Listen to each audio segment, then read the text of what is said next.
Hello, আসসালামু আলাইকুম। সবাইকে ওয়েলকাম জানাচ্ছি। আজকে কিন্তু খুব মজার একটা স্ন্যাক্স রেসিপি নিয়ে হাজির হয়েছি। আর এটা কিন্তু বিকালের নাস্তা অথবা ঘরোয়া কোনো ছোটোখাটো অনুষ্ঠান অথবা যেকোনো ছোটো পার্টির জন্য কিন্তু টেবিল সাজাতে খুব সুন্দর লাগে এই স্ন্যাক্সটা। আর এটা আর কিছুই না, এটা হচ্ছে একটা স্প্রিং রোল। আর এটা কিন্তু চাইলে কিন্তু ২ ধরনের করেই বানানো যেতে পারে। মিষ্টিও বানানো যেতে পারে, আবার চাইলে চিকেন দিয়েও করা যেতে পারে। আর আজকে আমি যেহেতু চিকেন দিয়ে করব, তাই চিকেনের রেসিপিটাই আপনাদের সাথে শেয়ার করা। তাহলে চলুন দেখে নেওয়া যাক। ফার্স্টে ফ্রাই প্যানে তেল দিয়ে এর মধ্যে দিয়ে দিব হাফ কাপ পরিমাণে পেঁয়াজ কুচি।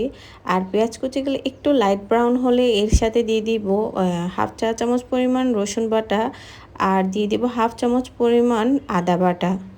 এরপর এই পেস্টটা একটু ভালো করে তেলের সাথে ভেজে নিব। আর একটু ভাজা ভাজা হলে এর সাথে দিয়ে দিব একটা মিক্স মশলা হাফ চামচের মতো। এরপর দিয়ে দিব হাফ চামচের মতো চিকেনের মশলা। আর দিয়ে দিব প্রায় 1 টেবিল চামচ পরিমাণ সয়া সস। এরপর দিয়ে দিব লবণ। আর লবণটা কিন্তু দেখে শুনে দিতে হবে, যেহেতু সয়া সস দিয়েছি আর সয়া সসে কিন্তু ভালোই লবণ থাকে। এরপর দিয়ে দিব পেঁয়াজ কুচি। আর ঝালটা কিন্তু যার যার পছন্দ মতোই দেওয়া যেতে পারে। আর এবার অ্যাড করব এই শ্যাডেড করা চিকেনগুলো। আর এগুলো কিন্তু আমি ফার্স্টেই বয়েল করে নিয়েছিলাম, তাই বেশিক্ষণ লাগবে না চিকেনগুলো কুক করতে। এবার সব কিছু খুব সুন্দর করে তেলের মধ্যে ফ্রাই করে নিব। আর চুলার আঁচটা কিন্তু মিডিয়াম রাখবো, কারণ বেশি জোরে চুলা দিলে তাহলে কিন্তু এটা পুড়ে যেতে পারে, আর পুড়ে গেলে কিন্তু টেস্ট একদমই নষ্ট হয়ে যাবে। আর এরপরে অ্যাড করে দিব মটর। আর এই মটরশুঁটিগুলো কিন্তু আমি সিদ্ধ করে রেখেছিলাম। এরপর এগুলোও ভালো করে তেলে ফ্রাই করে নিব। আর এগুলো ভালো করে একটু ফ্রাই করে নেওয়ার পরেই অ্যাড করে দিব টমেটো কুচি। আর এই টমেটোগুলো কিন্তু একদম কিউব করেই কাটতে হবে। আর ছোট ছোট কিউব করে কাটলে এর টেস্টটা কিন্তু খুব ভালো আসবে, এই জন্যই কিন্তু ছোট করে কাটা। আর এরপরে দিয়ে দিব কুচি করে কাটা স্প্রিং অনিয়ন্স বা পেঁয়াজ কলি, যেটা আমরা বলে থাকি, সেগুলোও কিন্তু অ্যাড করে দিব। এবার এই কিমাটা কিছুক্ষণ চুলায় রেখে তারপর নামিয়ে নেব। একটা প্লেটে আস্তে আস্তে করে সবগুলো কিমাই উঠিয়ে নিব। আর এই কিমাটা কিন্তু এমনিতেই দেখতে অনেক সুন্দর, তার মধ্যে খেতেও কিন্তু খুবই মজা। এটা কিন্তু এভাবেও খাওয়া যেতে পারে, খুবই ভালো লাগে খেতে এটা। আর এবার কিন্তু যে শীটটা রয়েছে স্প্রিং রোলে, সেটাই তৈরি করার পালা। আর এখানে আমি 1 কাপ পরিমাণ দিয়ে দিয়েছি ময়দা। আর এর সাথে দিয়ে দিলাম লবণ। আর এরপর দিয়ে দিব 3 টেবিল চামচ পরিমাণ সয়াবিন তেল। এরপর দিব 1 চা চামচ পরিমাণ সাদা তিল। এবার সব কিছু একসাথে খুব ভালোভাবে হাতে আলতো করে মিশিয়ে নিতে হবে। ফার্স্টেই ভালো করে সব কিছু শুকনো ময়দার সাথে মিশিয়ে নিব। আর এবার অ্যাড করব ডিম। আর ডিমটা জাস্ট একটু ভেঙে দিয়ে দিলাম। এবার একটা কাঁটা চামচ দিয়ে সুন্দর করে ময়দার সাথে এই ডিমটা মিক্স করে দিব। আর আলতো করে কিন্তু আস্তে আস্তে করে এই ডিমের সাথে ময়দার সাথে মিক্স করতে হবে। আর এবার সবগুলো উপকরণ কিন্তু খুব সুন্দর করে হাত দিয়ে মিক্স করে দিতে হবে। আর আস্তে আস্তে এইগুলোর সাথে পানি অ্যাড করতে হবে। আর পানিটা কিন্তু খুব কেয়ারফুলি ইউজ করতে হবে, কারণ বেশি যদি পানি হয়ে যায় তাহলে কিন্তু খামিটা নরম হয়ে যেতে পারে। তাই আস্তে আস্তে একটু একটু করে পানি ইউজ করতে হবে। আর এমন সুন্দর একটা খামি তৈরি করে নিতে হবে। আর কিছুক্ষণ রেখে দেব, প্রায় 10 মিনিটের মতো রেস্টে রেখে দিব। এবার একটু একটু করে খামি নিয়ে রুটির মতো করে যে স্প্রিং রোলের শীটটা রয়েছে সেটাই বানিয়ে নিতে হবে।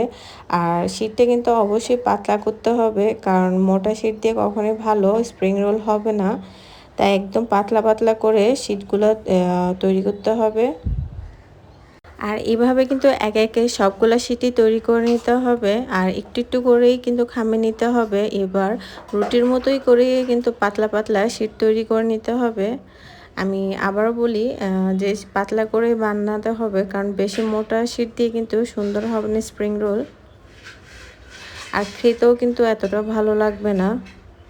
তাই পাতলা করেই কিন্তু শিটটা তৈরি করে নিতে হবে।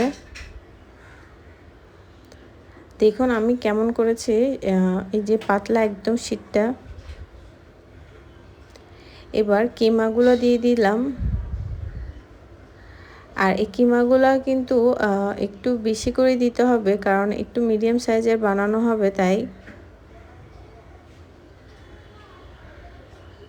আর যে ডিজাইনটা করা হবে সেটা কিন্তু একটু মিডিয়াম সাইজের স্প্রিং রোলেই সুন্দর আসে, তাই একটু মিডিয়াম সাইজ করলেই ভালো। এরপর যে ময়দা এবং পানির একটা গ্লু তৈরি করে এটার সাথে সিল করে দিব। এবার এমন করে স্টিকের মতো করে কেটে নেব।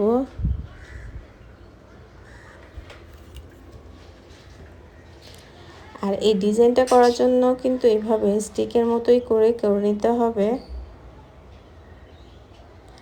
আর আমি ক্রসটা কিভাবে করছি একটু ভালো করে খেয়াল করলে দেখবেন, একদম ক্রস ডিজাইনের মতো করেই কিন্তু একটার উপরে একটা দিয়ে এভাবে কিন্তু করতে হবে। এবার যে স্প্রিং রোলের মেন পার্টটা রয়েছে সেটার উপর আবার একটু গ্লু লাগিয়ে নিব, মানে যে ময়দা এবং পানির গ্লুটা রয়েছে সেটাই। এবার দেখুন কিভাবে অ্যাড করে দিচ্ছি যে ডিজাইনটা রয়েছে সেটার সাথে।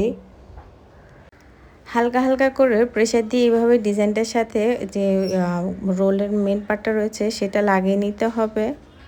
এরপর এক্সট্রা যে পার্টগুলো রয়েছে সেগুলো এভাবে সুন্দর করে কেটে ফেলে দিতে হবে। এবার প্রত্যেকটা অংশ এভাবে সুন্দর করে কেটে আস্তে আস্তে করে ফেলে দিতে হবে। এবার দেখুন কত সুন্দর হয়েছে ডিজাইনটা। এবার কিন্তু আবার একটু সাইডসগুলো ভালো করে চেপে চেপে দিব, যেন যখন তেলে দিব তখন ছুটে না যায়। আর এরকম একটা ফর্ক দিয়ে অথবা কাঁটা চামচ দিয়ে একদম চেপে দিতে হবে ভালো করে। আর সাইডগুলো কিন্তু চেপে দিলে ভালো লাগে ডিজাইনটা, আর কিন্তু সিলটাও কিন্তু ভালো করে হয়। আর দেখুন কত সুন্দর হয়েছে। এবার সবগুলো স্প্রিং রোল কিন্তু একটা প্লেটে উঠিয়ে রাখবো। আর এবার চলে যাব ফ্রাই করার জন্য। তেল কিন্তু গরম করে নিয়েছি ফ্রাই প্যানে। আর এভাবে একটা একটা করে সবগুলো স্প্রিং রোল দিয়ে দিব তেলে।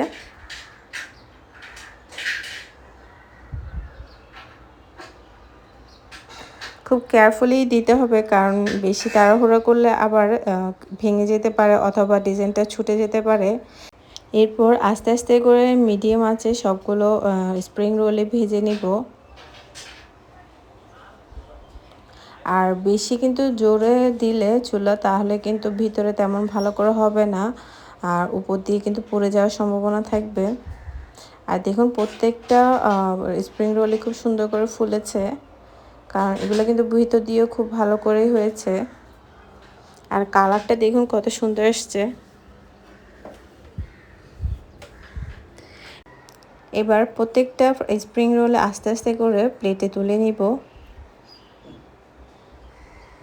আর এটা কিন্তু খুব কেয়ারফুলি তুলতে হবে, কারণ বেশি তাড়াহুড়ো করলে কিন্তু স্প্রিং রোলটা ভেঙে যেতে পারে। আর এমন একটা চিমটি ইউজ করলে বেশি ভালো, কারণ খুন্তি অথবা চামচে কিন্তু এতটা ভালোভাবে উঠানো যায় না, তাই চিমটি ইউজ করলেই ভালো।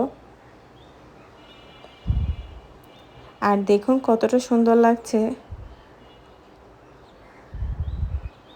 আর এর স্প্রিং রোলটা কিন্তু দেখতে খুবই খুবই সুন্দর হয়, আর এটা কিন্তু টেবিলের সৌন্দর্য অনেক গুণ বাড়িয়ে দেয়। আর এটা কিন্তু খেতেও অনেক মজা। আর দেখুন ভিতরটাও কিন্তু খুব সুন্দরভাবে হয়েছে। সত্যি কথা বলতে স্প্রিং রোলটা কিন্তু খুবই টেস্টি, আপনারা কিন্তু বাসায় মাস্টটা ট্রাই করে দেখতে পারেন। আর এই সসটার সাথে খেতে কিন্তু আরও দুর্দান্ত লাগে।